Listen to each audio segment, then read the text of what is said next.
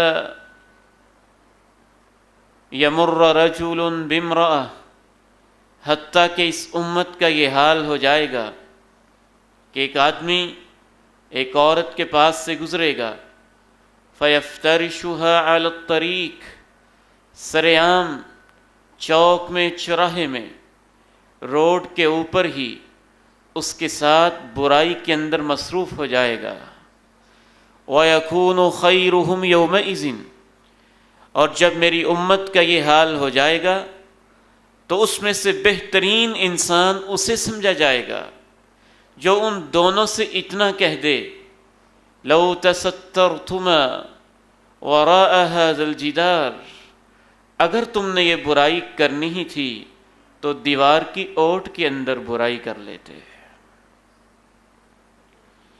یہ اس وقت ہوگا جب بالکل شریر لوگ باقی رہ جائیں گے، بدترین لوگ باقی رہ جائیں گے، اور ایسے ہی لوگوں کے اوپر پھر آخرت کی چنگھاڑ آئے گی اور قیامت قائم ہو جائے گی۔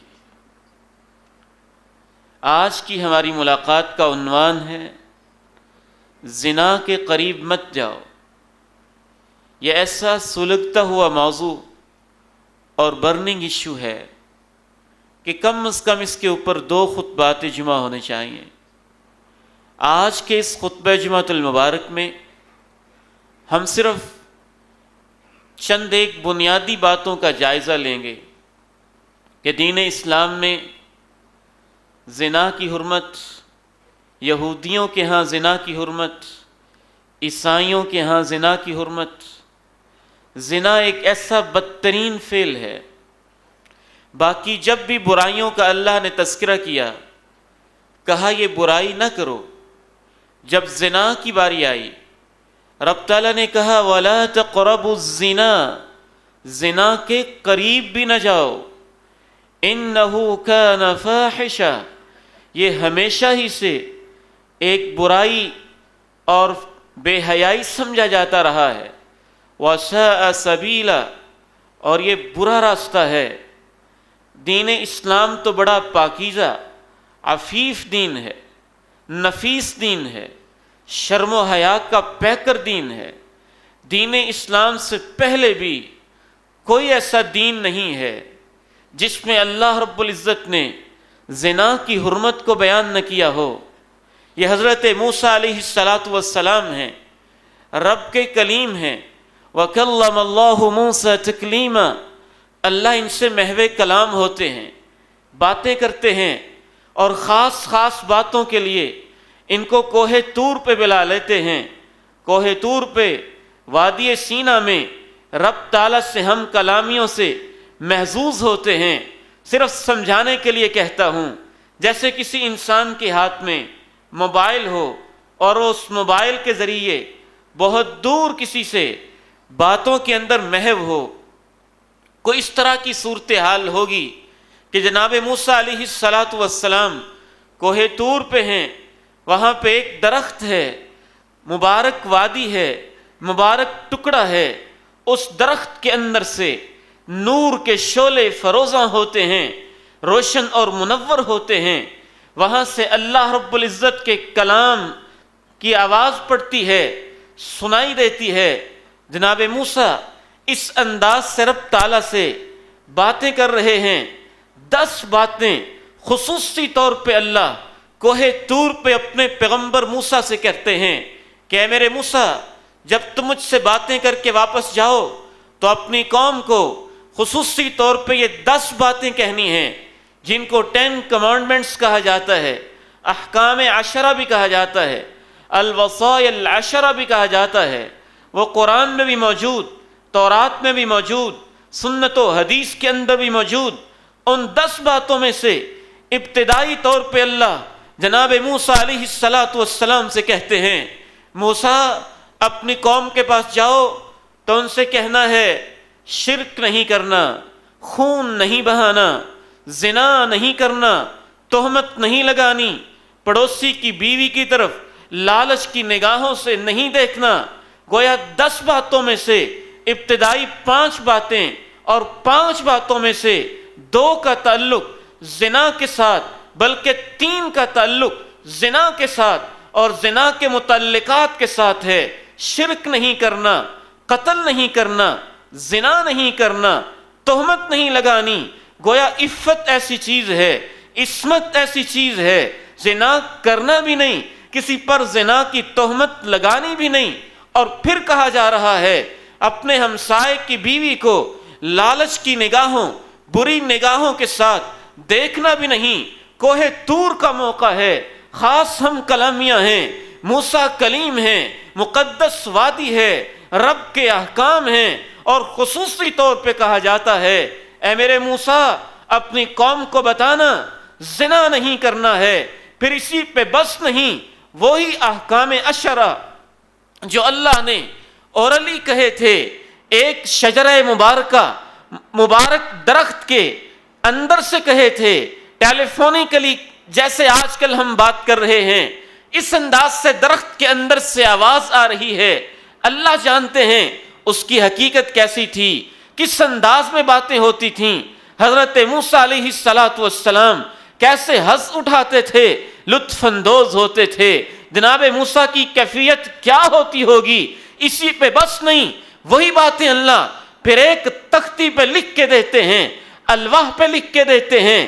ان الواح کے اندر بھی لکھا ہوا ایک تحریری میسج اللہ رب العزت وہ بھی حضرت موسیٰ کے ہاتھ میں تماتے ہیں کہ اپنی قوم کو جا کے یہ بھی کہنا ہے، اور اس کے اندر بھی یہ لکھا ہے شرک نہیں کرنا، زنا قتل نہیں کرنا یعنی خون نہیں بہانا، زنا نہیں کرنا، تہمت نہیں لگانی ہے، اور بیوی کی، اپنے ہمسائے کی بیوی کو بری نگاہوں سے، لالچ کی نگاہوں سے نہیں دیکھنا ہے۔ اس سے ثابت ہوتا ہے حضرت موسیٰ علیہ السلام کی شریعت میں بھی، سابقہ انبیاء کی شریعت میں بھی خصوصی طور پہ اللہ نے یہ کہہ رکھا تھا کہ اس برائی کے قریب نہیں جانا ہے۔ افسوس ہوتا ہے آج امریکہ، یورپ، کینیڈا، برطانیہ اور پوری دنیا کے ان یہودیوں پہ، ظالموں پہ، احمقوں پہ، چینل چلانے والوں پہ جو اپنے آپ کو یہودی بھی کہتے ہیں، بنی اسرائیل بھی کہتے ہیں، حضرت موسیٰ کے متبعین بھی کہتے ہیں، اور پھر بھی نہ صرف کہ اس برائی کو کرتے ہیں بلکہ اس برائی کا دفاع کرتے ہیں، اس کے لیے فلسفے گھڑتے ہیں۔ اسی پہ بس نہیں، حضرت موسیٰ علیہ السلام کی شریعت میں بھی زنا کی سزا اللہ نے یہی رکھی تھی کہ اس بندے کو سرے بازار، چوک چراہے میں سب کے سامنے جو عزت کا لٹیرا ہے پتھر مار مار کے تباہ کر دیا جائے، اسے زندہ رہنے کا حق نہیں ہے۔ اور اللہ کے فضل و کرم سے یہ جو سزا تھی تورات کے اندر اللہ نے باقاعدہ لکھوائی، اللہ کے پیغمبر کے دور تک تورات کے اندر لکھی ہوئی تھی۔ کونین کے تاجدار آمنہ کے لال تشریف فرما ہیں، صحیح مسلم کی حدیث بیان کرتی ہے، ایک یہودی کو آپ کے پاس سے گزارا جا رہا ہے، وَهُوَ مُحَمَّمٌ، اس کے چہرے پہ سیاہی ملی ہوئی ہے، چہرے کو سیاہ کیا ہوا ہے، لوگ اس کو یوں بازاروں میں، گلیوں میں گھما پھرا کے ذلیل کر رہے ہیں۔ کونین کے تاجدار آمنہ کے لال پوچھتے ہیں اس یہودی کا مسئلہ کیا ہے، کیا وہ وجہ ہے جس وجہ سے اس کے منہ کے اوپر سیاہی ملی ہوئی اور اسے گھمایا پھرایا جا رہا ہے؟ بیان کیا جاتا ہے اس لیے کہ اس نے زنا کی برائی کی ہے۔ کونین کے تاجدار آمنہ کے لال علیہ السلام کہتے ہیں کسی یہودی عالم کو ڈھونڈو اور اس سے میرے پاس لے کے آؤ. ایک یہودی ربی کو، ان کے حبر اور عالم کو ڈھونڈا جاتا ہے، تلاش کر کے سامنے بٹھایا جاتا ہے. قربان جائیے آمنہ کے لال کی عظمت پہ.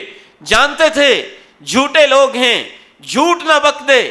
اس سے پوچھا انشدتک باللہ الذی انزل التوراۃ علی موسیٰ، میں تمہیں اللہ کی قسم دیتا ہوں اور اس اللہ کی قسم دیتا ہوں جس نے تورات کو تمہارے اور ہمارے پیغمبر حضرت موسیٰ پہ نازل کیا تھا. اہکذا تجدون فی التوراۃ، کیا جیسے تم زنا کی سزا دے رہے ہو تورات میں ایسے لکھی ہوئی ہے؟ وہ یہودی ربی آگے سے جواب دیتا ہے میں یہ کسی کو بتاتا نہیں ہوں، نہ ہی میں نے بتانی تھی، لیکن آپ نے مجھے اللہ کی قسم دلائی ہے، جناب موسیٰ کا حوالہ دیا ہے، آپ نے یہ کہا ہے اس اللہ کی قسم جس نے تورات کو موسیٰ پہ نازل کیا، اس لیے میں بتانے پہ مجبور ہوں. حقیقت یہ ہے کہ ہماری تورات میں، ہماری کتاب میں یہ سزا نہیں تھی. ہماری تورات کے اندر سزا یہ تھی کہ اس کو پتھر مار مار کر تباہ کیا جائے، حد رجم سنگسار کیا جائے. پھر تم نے کیوں بدلا، کیسے بدلا؟ وہ کہانی سناتا ہے صحیح مسلم کی اس حدیث میں، کہتا ہے فَلَمَّا فَشَا فِي الْأَشْرَافِ وَكَثُرَ فِيهِمْ، جب زنا کی بیماری وڈیرے لوگوں میں، سرداروں کے اندر بھی عام ہو گئی تو غریب آدمی کو تو سزا دینا آسان تھا، ہم کھڑا کرتے، پتھر مارتے، تباہ کر دیتے. کوئی وڈیرا، سردار، جگیردار یہ برائی کرتا تو اس کا کنبہ قبیلہ، اس کی برادری، اس کی شان و شوکت اس میں رکاوٹ بن جاتی، ہم یہ سزا نہ دے پاتے. پھر اس طرح سے ظلم ہونے لگا، غریب آدمیوں کو سزا دی جاتی، امیر لوگوں کو، بڑے لوگوں کو، وڈیروں کو، سرداروں کو یہ سزا نہ دی جاتی. ان کو بس ایسے ہی جوتے مار کے، چھڑیاں مار کے یا منہ کے اوپر سیاہی مل کے بازاروں میں اس طرح کا کوئی انداز ہوتا یا ویسے بچ جاتا. پھر ہم نے میٹنگ کی اور اس کے اندر طے کیا کہ اس ظلم کو اللہ کے بندو ختم کرو، آپس میں ایک سزا کے اوپر اتفاق کرو جو امیر کے لیے بھی ہو، غریب کے لیے بھی ہو. اے اللہ کے نبی علیہ السلام، پھر ہمارے بڑوں نے تورات کی حکم کو بدل دیا اور ہم نے یہ طے کیا کہ جو بھی برائی کرے گا اس کے منہ پہ سیاہی مل کے بازاروں میں اس کو گھمایا جائے گا.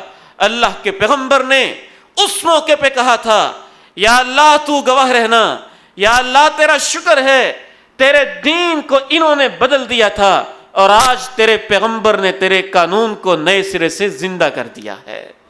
ایک اور صحیح بخاری کی روایت ہے، اس سے ہی بھی پتہ چلتا ہے یہودی مرد، یہودی عورت زنا کرتے ہیں، اللہ کے پیغمبر کے پاس ان کو لایا جاتا ہے، وہ جانتے ہیں سزا کیا ہوگی لیکن چھپانا چاہتے ہیں. اللہ کے پیغمبر علیہ السلام ان سے پوچھتے ہیں تمہارے دین میں کیا سزا ہے، وہی تمہیں دوں گا. وہ ادھر ادھر کی باتیں کرنے لگ جاتے ہیں، یہ نہیں بتاتے تورات میں کیا سزا ہے. کہنے لگتے ہیں ہم تو ایسے ہی کرتے ہیں، جب کوئی مرد عورت یہ برائی کرتا ہے تو اس کو کسی سواری پہ بٹھاتے ہیں، چہرے پہ سیاہی ملتے ہیں، ان کے رخ مخالف سمت میں کر دیتے ہیں، گلیوں میں ان کو چکر لگواتے ہیں، یہی اس کو سزا دی جاتی ہے. کونین کے تاجدار آمنہ کے لال پوچھتے ہیں فَأْتُوا بِالتَّوْرَاةِ إِن كُنتُمْ صَادِقِينَ، اگر تم سچے ہو تمہارے دین میں یہ سزا ہے تو تورات کو لے کے آؤ. تورات کو لایا جاتا ہے. ایک یہودی نوجوان سے آپ فرماتے ہیں پڑھو تمہاری تورات میں کیا سزا ہے.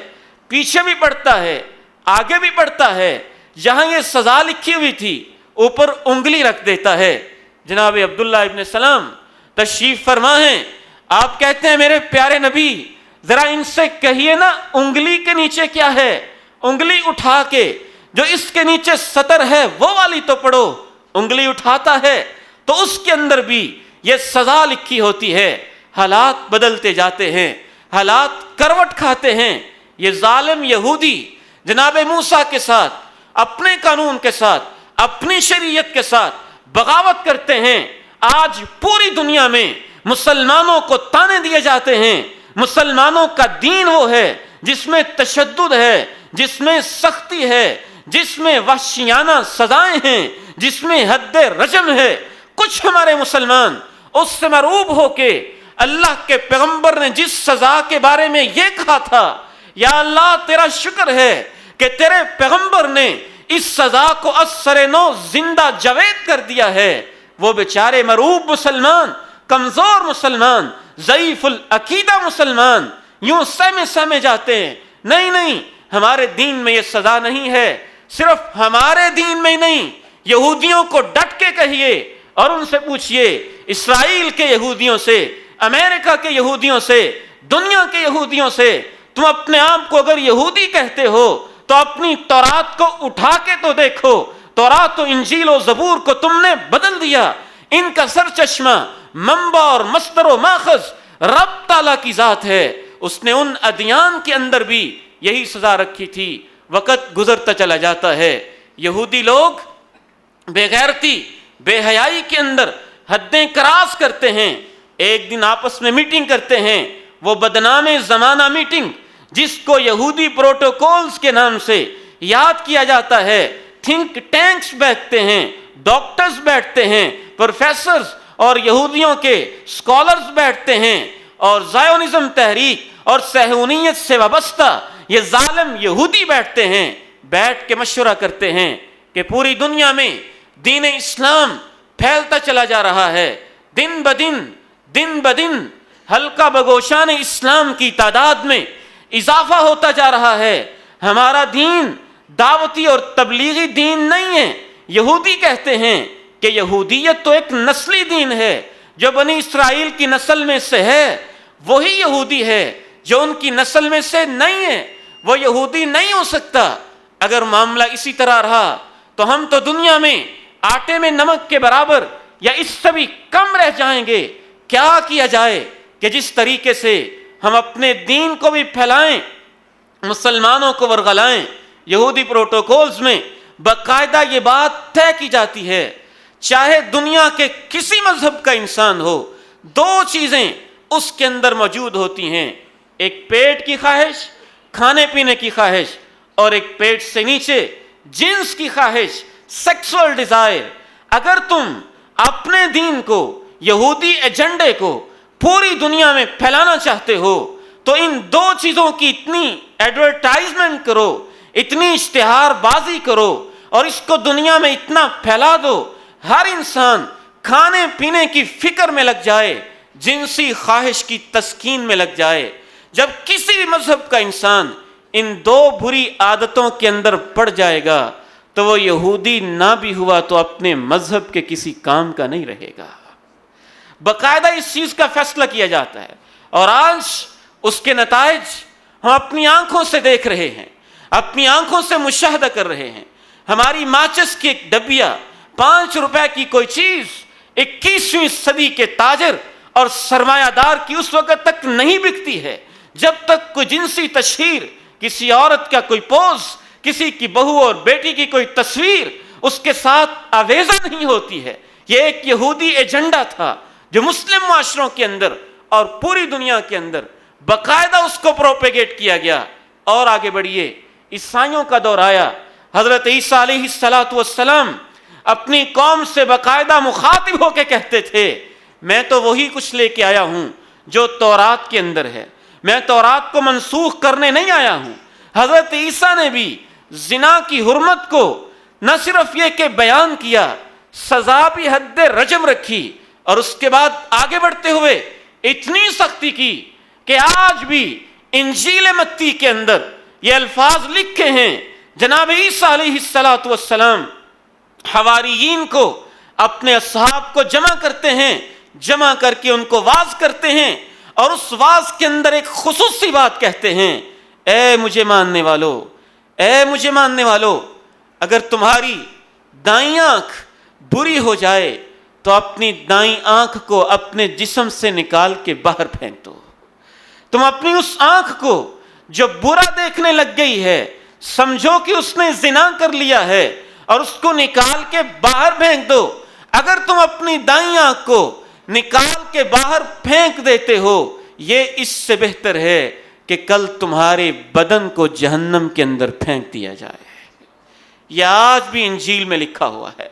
لیکن وہ بدتینت عیسائی، وہ بھی حضرت عیسیٰ علیہ السلام کی تعلیمات پہ عمل پیرا نہ رہ سکے، اور انہوں نے ایک گندی اور ننگی برہنہ تہذیب کو، غلیظ تہذیب کو، حیا باختہ تہذیب کو، حیا سوز تہذیب کو، انسانیت شکن تہذیب کو، ایک عجیب و غریب تہذیب، اور جس کو تہذیب کہنا بھی شاید لفظ تہذیب کی توہین ہے، اسے دنیا کے اندر متعارف کروایا، جو کہ آج پوری دنیا کے اندر ہمیں دکھائی دیتی ہے۔ اس کے بعد اور آگے بڑھتے ہیں، کونین کے تاجدار، آمنہ کے لال، مکہ کے در یتیم حضرت محمد کریم صلی اللہ علیہ وسلم، آپ کا دور آتا ہے۔ زنا ایک ایسی برائی ہے میرے محترم بھائی اور بزرگوں، میرے عزیزوں اور بیٹوں، میرے نوجوانوں اور امت کے حیا سے تعلق رکھنے والی امت کے نوجوانوں، زنا تو ایک ایسی بدترین قسم کی فحاشی ہے جسے دور جاہلیت کے اندر بھی سلیم الفطرت انسان پسند نہیں کرتے تھے۔ جس کو دین نہیں ملا، نہ موسیٰ کا دین پہنچا، نہ عیسیٰ کا دین پہنچا، اگر اس کی فطرت ٹھیک ہے، اگر اس کے ماحول نے اس کی فطرت کے اوپر پردے نہیں ڈالے ہیں، اگر اس کے ماحول نے، اگر اس کی تعلیم نے، اگر اس کے دور کے کلچر نے اس کے دل کو اندر سے سیاہ اور تاریک نہیں کیا ہے، تو ہر انسان فطری طور پر اس برائی سے یوں گھن کھاتا ہے کہ میں حیران رہ جاتا ہوں۔ جب لوگ مسلمان نہیں ہوئے تھے، عرب کے وہ لوگ جو جاہل تھے، گنوار تھے، بدو تھے، شرابی تھے، مختلف برائیوں کے عادی تھے، چور تھے، ڈکیت تھے، ہم یہ سمجھتے ہیں کہ شاید وہ زانی بھی تھے، لیکن یاد رکھیے عرب کلچر کے اندر، عرب معاشرے کے اندر زنا کرنا لونڈی اور غلام طبقے کا کام ہوتا تھا، نچلے طبقے کا، ذلیل طبقے کا کام ہوتا تھا۔ جب عرب لوگ دین اسلام سے واقف نہیں تھے، اس وقت بھی ان کے معزز گھرانے اس برائی کو برا سمجھتے تھے۔ اس کی دلیل صحیح بخاری کی وہ حدیث ہے جس میں ہماری ماں حضرت عائشہ رضی اللہ تعالی عنہا واقعہ افک کو بیان کرتی ہیں۔ واقعہ افک کو بیان کرتے ہوئے ہماری ماں حضرت عائشہ کہتی ہیں کہ جب مجھے پتا چلا کہ میرے اوپر زنا کی برائی کی تہمت لگ چکی ہے، فخررت مغشیا علیہا، اچانک میرے اوپر یہ کیفیت طاری ہو گئی کہ غشی کھا کے میں نیچے گر پڑی، میرے ہوش و حواس ہی ختم ہو گئے کہ میں اور میری طرف اس برائی کی نسبت، ہوش و حواس اوسان خطا ہو گئے، ہوش میں آئی، میں نے دیکھا میرا جسم کپ کپا رہا ہے، میرے اوپر بخار کی کیفیت طاری ہے۔ صحیح بخاری کی روایات میں یہ ساری باتیں بیان ہوئی ہیں۔ میری ماں ام رومان نے مجھے دیکھا، اس نے میرے کپڑے اٹھائے، دیکھا میری بیٹی کپ کپا رہی ہے، میرے اوپر کپڑے ڈالے، میرے جسم پہ پھر بھی کپ کپی طاری۔ چوتھی بات، میری ماں نے پھر گھر کے سارے کپڑے اٹھائے، سارے کپڑے اٹھا کے میرے اوپر دے دیے، میری کپ کپی پھر بھی طاری۔ پانچویں بات، رات آئی، سیاہیاں پھیلیں، تاریکیاں چھائیں، لوگ سو گئے، متحلت بنوم، ساری رات میری نیند میری آنکھ کے قریب تک نہ آئی۔ چھٹی بات، ساری رات میں روتی رہی، فبکیت تلک اللیلہ حتی اصبحت لا یرقع لی دمع، میرے آنسو رکتے ہی نہیں تھے، یوں آنکھوں سے آنسو کے قطرے جاری رہے یہاں تک کہ صبح ہو گئی۔ آٹھویں بات، ہماری ماں حضرت عائشہ کہتی ہیں صبح بھی میرے آنسو نہ رکے یہاں تک کہ شام ہو گئی، پھر بھی میرے آنسو نہ رکے یہاں تک کہ اگلی رات آ گئی۔ صحیح بخاری ہی میں ہماری ماں بیان کرتی ہیں بکیت لیلتین و یوما، 2 راتیں اور 1 دن میری آنکھوں سے مسلسل آنسو بہتے رہے۔ 9ویں اور آخری بات، ہماری ماں حضرت عائشہ کہتی ہیں حتی ظننت ان ذلک فالق کبدی، میرے دل کے اوپر ایسے نشتر چل رہے تھے، تیر چل رہے تھے، مجھے لگتا تھا کہ میرا دل ٹکڑے ٹکڑے ہو جائے گا، کہ میں اور میرے بارے میں یہ بات کہہ دی گئی۔ 10ویں بات ہماری ماں حضرت عائشہ بیان کرتی ہیں، میرے ہچکی بن گئی، میری آواز اونچی ہو گئی، ام رومان کو پہنچی، ماں نے دلاسے دیے، میرے باپ جناب صدیق کو پتہ چلا، انہوں نے پوچھا ام رومان بیٹی عائشہ کو کیا ہو گیا ہے؟ میری ماں نے بتایا اسے یہ پتہ چل گیا ہے کہ اس کے اوپر زنا کی تہمت لگی ہے۔ جناب صدیق جو پہاڑوں جیسی مصیبتوں کا مقابلہ کر لیتے تھے، اپنی بیٹی پہ اس تہمت کو برداشت نہ کر سکے، وہ بھی رونے لگ گئے۔ اس وقت جناب صدیق نے کہا تھا، صحیح بخاری کے الفاظ ہیں، واللہ ما قیل لنا هذا فی الجاہلیہ فکیف اذ اعزنا اللہ بالاسلام۔ اللہ کی قسم ہے، ابو بکر کا گھرانہ جب مسلمان نہیں ہوا تھا، دور جاہلیت میں بھی ہمارے پورے خاندان میں کبھی یہ تہمت کسی پہ نہیں لگی ہے۔ دور جاہلیت میں بھی ہمارے خاندان کی کسی عورت پہ یہ تہمت تک نہیں لگی ہے۔ فکیف اذ اعزنا اللہ بالاسلام۔ آج مسلمان ہونے کے بعد ہمیں یہ دن دیکھنے پڑ رہے ہیں، اسلام نے ہمیں عزت دی، حیا کی پاکیزہ تعلیمات دیں، اور آج ہم پہ یہ تہمت لگائی جا رہی ہے۔ کونین کے تاجدار آمنہ کے لال علیہ السلام، میں اپنے نوجوان بیٹوں کو سمجھانا یہ چاہ رہا ہوں، اور انڈائریکٹ اپنی بیٹیوں کو اور بہنوں کو پیغام یہ پہنچانا چاہتا ہوں، آج تو ہم مسلمان ہیں، مسلمان ہونے کے بعد شرم و حیا کے جنازے نکل جائیں، دور جاہلیت کے پاکیزہ اور سلیم الفطرت اور اچھے قسم کے لوگ دور جاہلیت میں بھی اس کو اتنی برائی سمجھتے تھے۔ آمنہ کے لال تشریف فرما ہیں، قرآن مجید میں اس کا تذکرہ ہے، مکہ سے ہجرت کر کے عورتوں کے قافلے در قافلے آ رہے ہیں، آمنہ کے لال اپنا ہاتھ آگے کرتے ہیں، آنے والے مردوں سے، آنے والی بیٹیوں سے، آنے والی ماؤں سے، آنے والی بہنوں سے یوں اپنا ہاتھ آگے پھیلا کے دایاں ہاتھ سامنے کر کے کہتے ہیں، اگر تم مسلمان ہونا چاہتی ہو میرے ساتھ چند وعدے تو کرو۔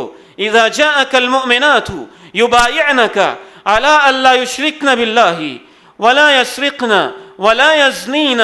جب مومن عورتیں آپ کے پاس آئیں اور وہ کچھ کہنا چاہیں، آپ کے ہاتھ پہ ہاتھ رکھ کے بیعت کرنا چاہیں، اور اس بیعت میں یہ آپ کہتے، دیکھو تم مسلمان ہو رہی ہو، مکہ سے آئی ہو، اگر میرے دین کو ماننا چاہتی ہو تو میرا دین یہ کہتا ہے، میرے دین میں داخل ہونے کے بعد شرک نہیں کرنا ہے، خون نہیں بہانا ہے، اپنی اولاد کو قتل نہیں کرنا ہے، چوری نہیں کرنی ہے، زنا نہیں کرنا ہے، بہتان نہیں لگانا ہے۔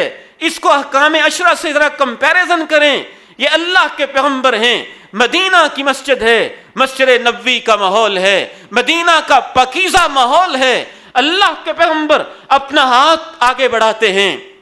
یہ بات ذہن میں رہے، پوری زندگی اللہ کے پیغمبر کے ہاتھ نے کسی غیر محرم عورت کو ٹچ نہیں کیا ہے۔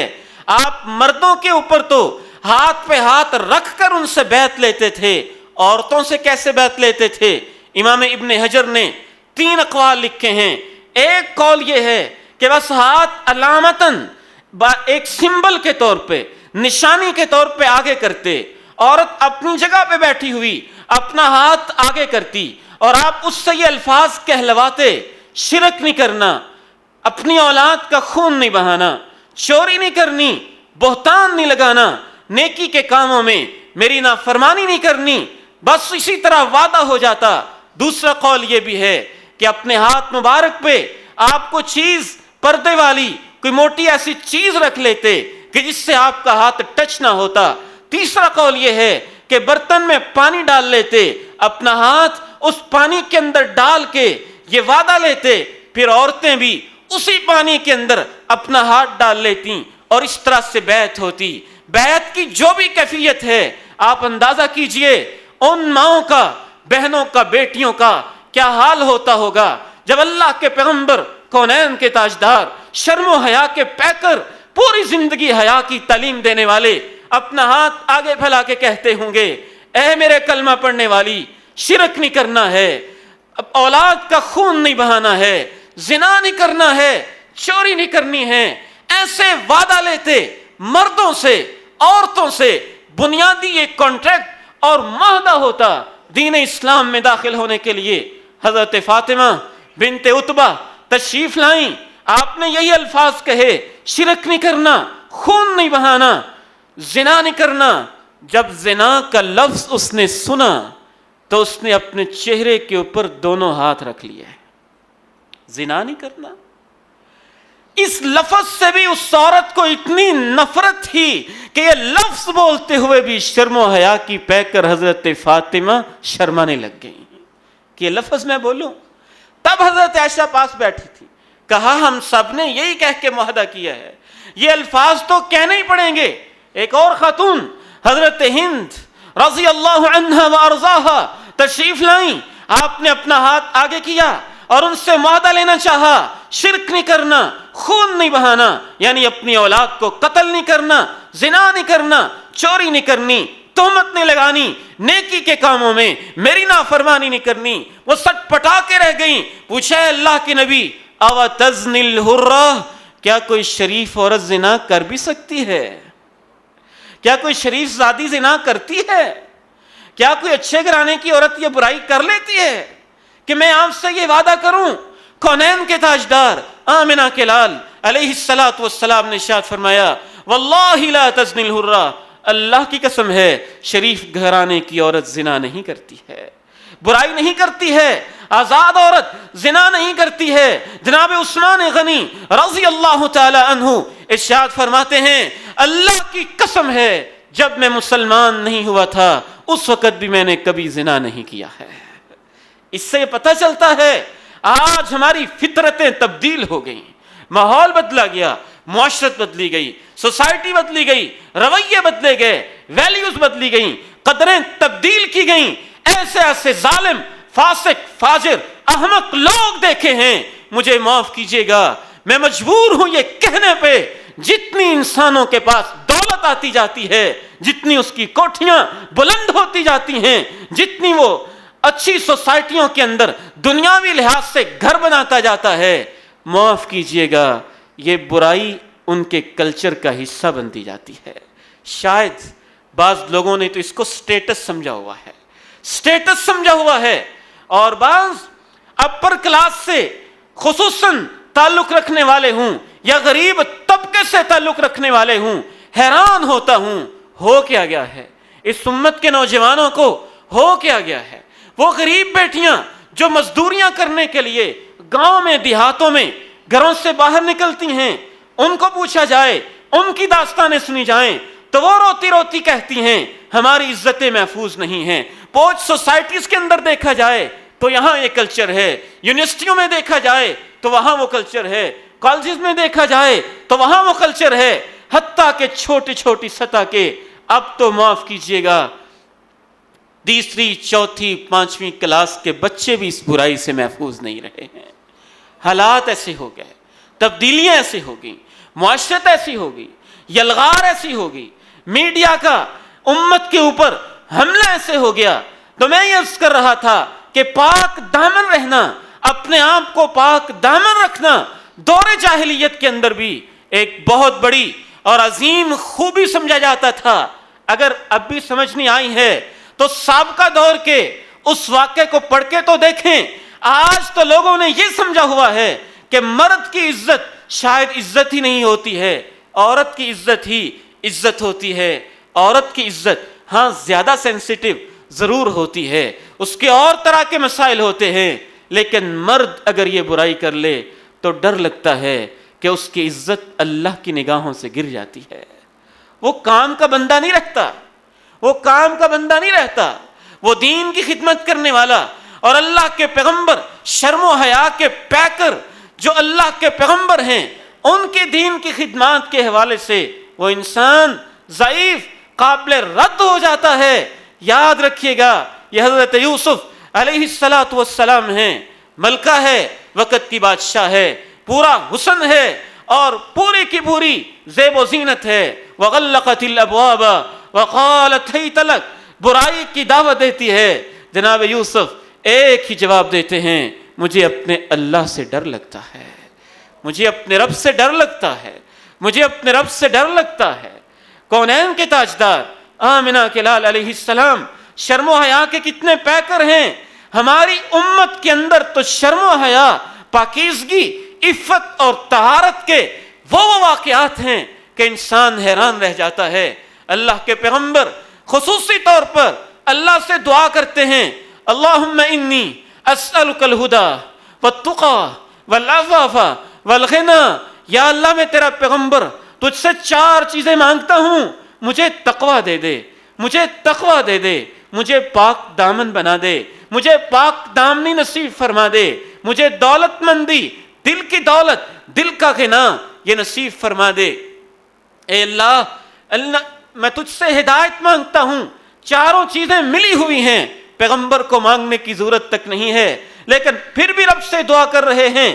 کبھی اللہ سے یہ دعا کرتے ہیں، اللہم انی اعوذ بک من شر سمعی ومن شر بصری ومن شر لسانی ومن شر منی. یا اللہ میں اپنی آنکھ کی برائی سے، اپنے کان کی برائی سے، اپنی زبان کی برائی سے، اپنی شرمگاہ کی برائی سے، یا اللہ میں تیری حفاظت میں آتا ہوں، میں تیری حفاظت میں آتا ہوں.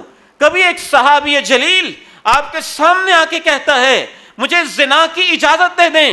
اس نوجوان کو آپ قریب بٹھا کے سمجھاتے ہیں، اپنی ماں کے لیے، اپنی خالہ کے لیے، اپنی بہن کے لیے، اپنی بیٹی پھپھو کے لیے پسند کرتے ہو؟ کہتے ہیں نہیں. آپ فرماتے ہیں لوگ بھی پسند نہیں کرتے. پھر اس کو دعا دیتے ہیں، اللہم طہر قلبہ وحصن فرجہ. اے اللہ میرے اس بیٹے کی شرمگاہ کو پاکیزہ کر دے. یا اللہ اس کی دل کو ہدایت نصیب فرما دے. راوی بیان کرتا ہے پوری زندگی جب تک وہ نوجوان زندہ رہا نگاہ اٹھا کے کسی کی عزت کی طرف دیکھا بھی نہیں کرتا تھا. ایسے ایسے واقعات. یہ مرثد ابن ابی مرثد الغنوی ہیں رضی اللہ تعالی عنہ وارضاہ.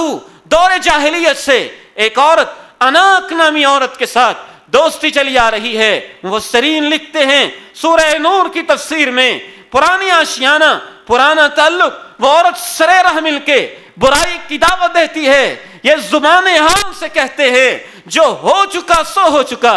یہ ہاتھ جو اللہ کے نبی پہ ہاتھ رکھ کے وعدہ کر سکے ہیں، اب اس پیغمبر سے وعدہ کرنے والے یہ ہاتھ کسی غیر محرم عورت کو ٹچ بھی نہیں کر سکتے ہیں. اے میرے نوجوان بیٹو، اے میرے بھائیوں، اے میرے بزرگوں، میں آپ سے پوچھنا چاہتا ہوں کل قیامت کے دن اللہ کی عدالت میں جب عزتوں کا سوال ہوگا، میں نے موسیٰ کو بھیجا اور تمہیں سمجھایا یہ کام نہیں کرنا، میں نے عیسیٰ کو بھیجا تمہیں سمجھایا یہ کام نہیں کرنا، میں نے تمہاری فطرت میں غیرت نامی ایک چیز رکھی اور تمہیں سمجھایا یہ کام نہیں کرنا، میں نے اپنے آخری پیغمبر کو بھیجا اور تمہیں سمجھایا اس برائی کے قریب نہیں جانا. جناب عبید ابن عمیر یہ ایک تابعی ہیں، بطل جلیل ہیں، امت کے ہیرو ہیں، تشریف فرما ہیں. ایک مرد عورت کا آپس میں گفتگو چل رہی ہے، میاں بیوی ہیں، گھر میں بیٹھے ہوئے ہیں. بیٹھے بیٹھے بیوی کہتی ہے اللہ نے تجھے کتنی حسین و جمیل بیوی دی ہے، جو مجھے مرد دیکھ لے میرے اوپر فریفتہ ہو سکتا ہے، جسے میں چاہوں گمراہ کر سکتی ہوں. اور اس کا خاوند اس کو کہتا ہے نہیں ایسے نہ کہو، تم جتنی بھی حسین و جمیل ہو، کچھ اللہ کے نیک بندے اللہ سے اتنا ڈرتے ہیں تم انہیں گمراہ نہیں کر سکتی ہو. اچھا کون ہے؟ عبید ابن عمیر، وہ عالم دین. تم اسے گمراہ کر کے دکھاؤ. اس کے لیے جائز نہیں تھا کہ اس سے یہ کہتا، عورت کے لیے جائز نہیں تھا کہ وہ ایسے کرتی. نہ اس سے ثابت ہوتا ہے. ایک نصیحت کے طور پر صرف آپ سے اس واقعے کو شیئر کرتا ہوں. امام ابن الجوزی صرف لکھتے ہیں کہ وہ چلی جاتی ہے بن سمر کے، مسئلہ پوچھنا ہے. جی کیا پوچھنا ہے؟ کونے میں پوچھنا ہے، پرائیویسی ہے، علیحدہ ہو کے پوچھنا چاہتی ہوں. علیحدگی میں لے جاتی ہے، نقاب اتار کے، حسن و جمال کی رعنائیاں سامنے نقاب کشائی کر کے سامنے رکھ دیتی ہے. امتحان شروع ہو جاتا ہے. جناب عبید ابن عمیر کہتے ہیں میں بھی تم سے کچھ باتیں پوچھنا چاہتا ہوں، کاش آج کا یہ سبق سیکھ کے جائیے گا. میں اور آپ اگر عبید ابن عمیر کی ان باتوں پہ عمل کر لیں تو اللہ ہمیں اس برائی سے محفوظ فرما لے گا. اس عورت سے پوچھتے ہیں میں آپ سے پوچھنا چاہتا ہوں، مجھے بھی مرنا ہے، تجھے بھی مرنا ہے. ایک دن موت آئے گی, چارپائی پہ ہم لیٹے ہوں گے, ماں بیٹھی ہوگی, باپ بیٹھا ہوگا, لوگ بیٹھے ہوں گے, روتے ہوں گے, آنکھوں میں آنسو ہوں گے. ملک الموت اپنی شکل و صورت کے ساتھ روح نکالنے کے لیے آئے گا. اگر اس وقت میرا اور تیرا آمنا سامنا ہو جائے, کیا موت کی کیفیت میں مجھے برائی کی دعوت دینا پسند کرو گی؟ کہتی نہیں. دوسرا سوال, اس کے بعد ہمیں اٹھایا جائے گا, قبر میں لے جائیں گے, منو مٹی اوپر ڈال دیں گے, لاحت میں اتاریں گے, سب واپس چلے جائیں گے, منکر نکیر آئیں گے, بٹھا لیں گے, زندگی کے بارے میں سوال و جواب کریں گے. منکر نکیر زمین کو پھاڑتے ہوئے ہاتھوں میں گرزے لیے اور آنکھوں کے اندر شعلے بھرے ہوئے اپنے جلال کے ساتھ اور اپنے روب کے ساتھ جب آئیں گے سوال و جواب کرنے, اگر میرا اور تیرا آمنا سامنا ہو جائے تو اس برائی کی دعوت دو گی؟ کہتی ہے نہیں. ایک تیسری بات تو بتاؤ, قبر سے ہم اٹھیں گے, میدان محشر کی طرف روانہ ہو جائیں گے, سب انسان بنی آدم برہنہ ہوں گے, گھبرائے ہوں گے, پریشانی کے عالم میں ہوں گے, رب کی عدالت قائم ہو جائے گی. اللہ مجھے اور آپ کو سامنے کھڑا کر کے زندگی کا, جوانی کا, عمر کا حساب و کتاب لیں گے. اگر اس وقت آمنا سامنا ہو جائے تو برائی کی دعوت دو گی؟ کہتی ہے نہیں. واپس چلی جاتی ہے, خاوند کے پاس جاتی ہے. خاوند کہتا ہے بتاؤ کیا کر کے آئی ہو؟ جواب دیتی ہے میں عبید ابن عمیر کو بدلنے گئی تھی, اس نے میری زندگی کو بدل کے رکھ دیا ہے. اس کے بعد اس کا شوہر کہتا تھا رحم اللہ عبید, اے عبید ابن عمیر اللہ تیرے اوپر رحم کرے, افسدت علیہ امراتی, لیکن تو نے میری عورت کو خراب کر کے رکھ دیا ہے. جب سے تو نے اس سے یہ باتیں کی ہیں, اس سے پہلے ہماری ہر شب عروسی ہوتی تھی, جب سے یہ تجھ سے ملاقات کر کے آئی ہے یہ تو قبر اور موت کو یاد کر کے روتی ہی رہتی ہے. یہ ایک اور نوجوان ہیں, حیا والے ہیں, عفت والے ہیں, پاک دامنی والے ہیں. ان کا نام سلیمان ابن یسار, عطا ابن یسار, دونوں بھائی ہیں, سفر کر رہے ہیں, ایک جگہ پہ پڑاؤ کرتے ہیں, خیمہ زن ہوتے ہیں. سب لوگ اپنی اپنی ضرورت کے لیے خیمے سے باہر نکل جاتے ہیں. یہ اللہ کا بندہ اپنے خیمے میں بیٹھا رہ جاتا ہے. ایک عورت آتی ہے, دوشیزہ آتی ہے, حسن دکھاتی ہے, برائی کی دعوت دیتی ہے. یہ کیسے پاکیزہ لوگ تھے, اس کی بات کو سن کے آنکھوں میں آنسو آ جاتے ہیں, رونا شروع کر دیتے ہیں. اس قدر ہچکی باندھ کے روتے ہیں, اتنا مسلسل روتے ہیں. اسی اثنا میں چھوٹا بھائی پاس آتا ہے, سلیمان ابن یسار آتا ہے, وہ بھی رونے لگ جاتا ہے. اور لوگ جمع ہو جاتے ہیں, وہ بھی رونے لگ جاتی ہیں. عورت چپکے سے آہستہ آہستہ کھسک کے وہاں سے سرک کے نکل جاتی ہے. پھر قافلہ آگے روانہ ہو جاتا ہے. رات کو سوتے ہیں تو آج ابن یسار بیٹھ کے پھر رونے لگ جاتے ہیں. ان کے چھوٹے بھائی پوچھتے ہیں بھائی جان کیا ماجرا ہے؟ خیمے میں اکیلے تھے, اس وقت بھی آپ روئے تھے, میں نے نہیں پوچھا تھا وجہ کیا ہے, لیکن اب بتاؤ کہ اب سوئے ہو اور اب بھی روتے روتے یوں اٹھ کے بیٹھ گئے ہو, ہچکی ہے کہ تھمتی نہیں ہے, آنسو ہیں کہ رکتے نہیں ہیں, رونے کی وجہ کیا ہے بتاؤ تو صحیح. تو کہتا ہے بتانا تو نہیں چاہتا تھا لیکن تو نے مجبور کیا ہے, میں بتائے دیتا ہوں. جب میں خیمے میں اکیلا تھا عورت نے مجھے برائی کی دعوت دی تھی اور میں اپنے ایمان کے خطرے کی وجہ سے رو رہا تھا. اب جب میں سویا ہوں تو خواب میں میری ملاقات اللہ نے حضرت یوسف سے کروائی ہے. آپ آئے ہیں, میں نے ان سے پوچھا جناب یوسف آپ کے اوپر اس وقت کیا گزری ہوگی اور امتحان کتنا کڑا ہوا ہوگا کہ جب ایک وقت کی ملکہ نے تمہیں برائی کی دعوت دی تھی اور میں ان کو کہہ کے خواب کے اندر رونا شروع کر دیتا ہوں. جناب یوسف مجھے پوچھتے ہیں اے ابن یسار روتے کیوں ہو؟ میں خواب کے اندر ان سے کہتا ہوں میں اس لیے روتا ہوں کہ مجھے آپ کا امتحان یاد آ گیا ہے. جناب یوسف کہتے ہیں جو تمہارا امتحان تھا اللہ نے اس میں تمہیں بھی تو کامیاب کر دیا تھا. سبعۃ یظلھم اللہ فی ظلہ یوم لا ظل الا ظلہ. شریعت ہمیں اتنی پاکیزہ بنانا چاہتی ہے,